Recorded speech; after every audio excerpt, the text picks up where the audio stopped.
En el marco del 75 aniversario por el 17 de octubre de 1945, es que de la Cátedra Perón, de la Facultad de Ciencia Política y Relaciones Internacionales de la Universidad Nacional de Rosario,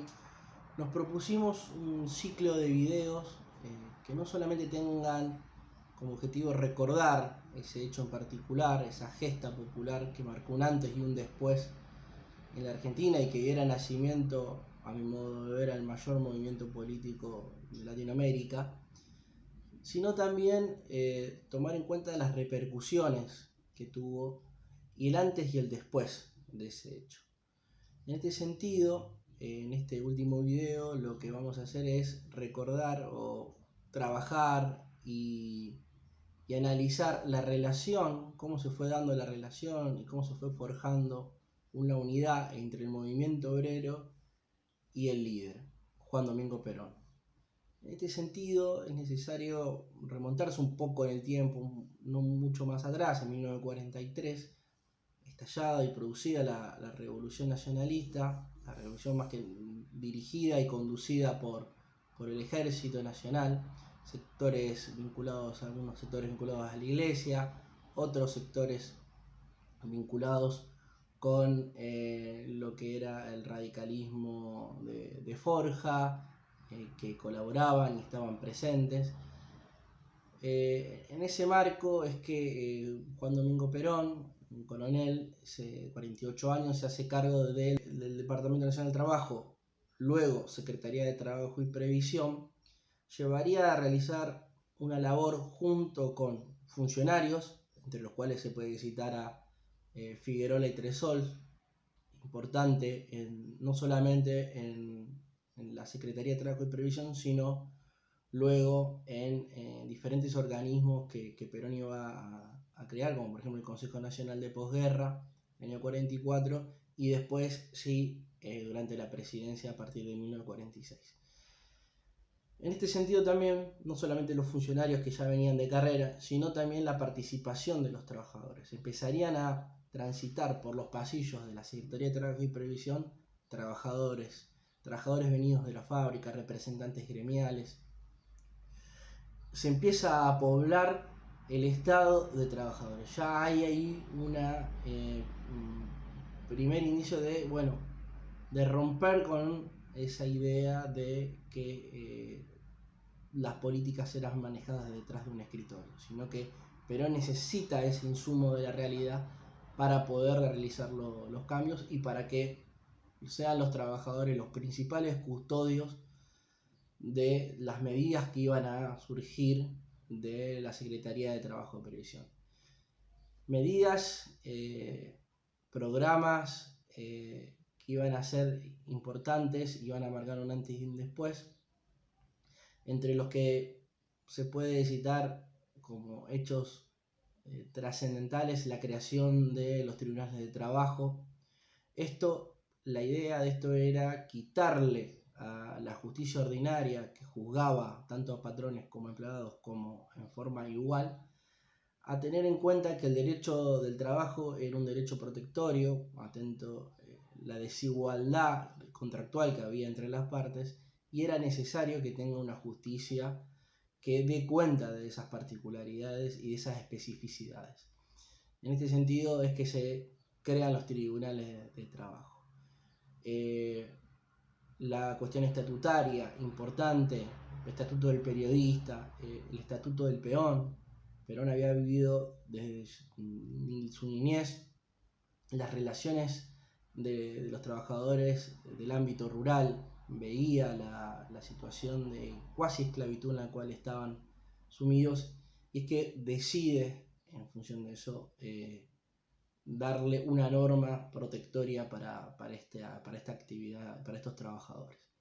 Las tasas de afiliación sindical crecen, empiezan a reorganizarse y organizarse sindicatos, aumenta la cantidad de negociación colectiva, o sea, de convenios colectivos de trabajo. Están las vacaciones pagas, cuestión fundamental porque sería la base para lo que después llamaríamos turismo social, o sea, el gran crecimiento de los hoteles, de las colonias de vacaciones realizadas por sindicatos en las sierras de Córdoba, en Cuyo, en la costa atlántica. O sea, el trabajador tiene derecho a descansar luego de un año de trabajo con su familia. La familia también sería importante en esta situación, en este caso, para las medidas que iba a implementar la Secretaría de Trabajo y Previsión y que después se profundizarían en el primero y segundo gobierno de Perón. Otra de las medidas, además de los estatutos, de la negociación colectiva, luego a final de 1945 la creación del salario mínimo complementario o aguinaldo, sería la instauración del modelo sindical argentino. Modelo sindical argentino que nace el 2 de octubre de 1945 por intermedio del decreto 23.582, que es el que daría nacimiento a lo que los abogados a veces llaman como el modelo de unicidad promocionada. Este modelo de unicidad promocionada o modelo sindical argentino, que es único, que es original, tendría tres elementos que yo quiero rescatar, tres características. Primera característica es que va a sustentarse en el sindicato por rama o actividad, ese sindicato de gran extensión geográfica, donde hacia el interior de una empresa, ya sea que desarrolle el trabajador una actividad, digámosle, de tipo administrativa, como aquel trabajador que está en un área de producción y de trabajo manual, cadena de montaje, ambos van a estar encuadrados en el mismo sindicato. O sea, esto es lo que la idea de esto es que hacia el interior de una unidad productiva no haya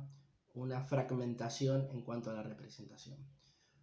Otra de las cuestiones importantes que tiene que ver con la representación en el lugar de trabajo son las comisiones internas de fábrica. O sea, los trabajadores comenzarían a tener una representación del sindicato, una representación profesional en el interior de las unidades productivas. Esto tendría importancia mayúscula porque si bien había antecedentes a nivel global, nunca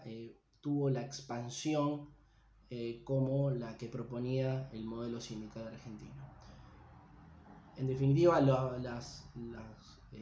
comisiones internas de fábrica servían como polea de transmisión entre las demandas y las necesidades de los trabajadores, ahí donde se desarrollaban las tareas, y el sindicato, el cuerpo directivo del sindicato. Y como última característica importante que me parece necesario subrayar es la personería gremial. O sea, aquel sindicato que goce de la mayoría de afiliados dentro de una actividad va a ser quien detente derechos exclusivos. Derechos exclusivos entre los cuales nos encontramos con el más importante, que es la negociación colectiva, pero también representar al sindicato ante el Estado, ante los empleadores, y un sinnúmero de derechos que iba a detentar aquel sindicato que tendría la mayoría de afiliados. Esto, 15 días previos al 17 de octubre, iba a sellar toda esta enumeración previa que hice de programas de derechos que el movimiento obrero iba logrando a partir de que Perón se hizo cargo de la Secretaría de Trabajo y Previsión.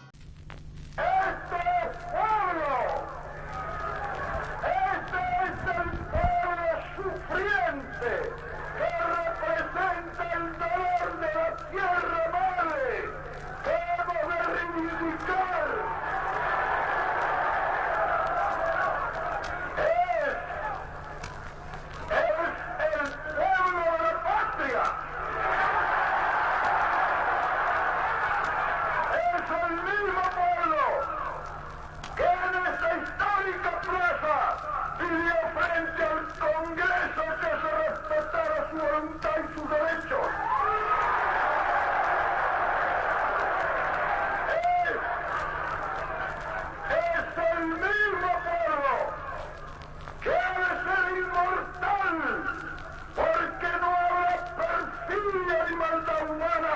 que pueda someter a este pueblo grandioso en sentimiento y en número.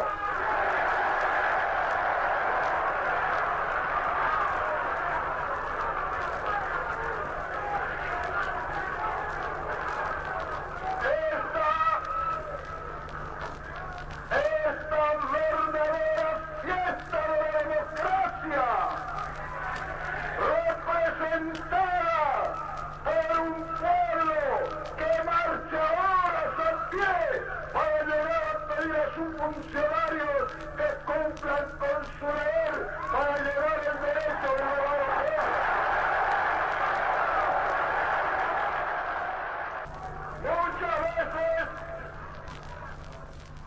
Muchas veces he asistido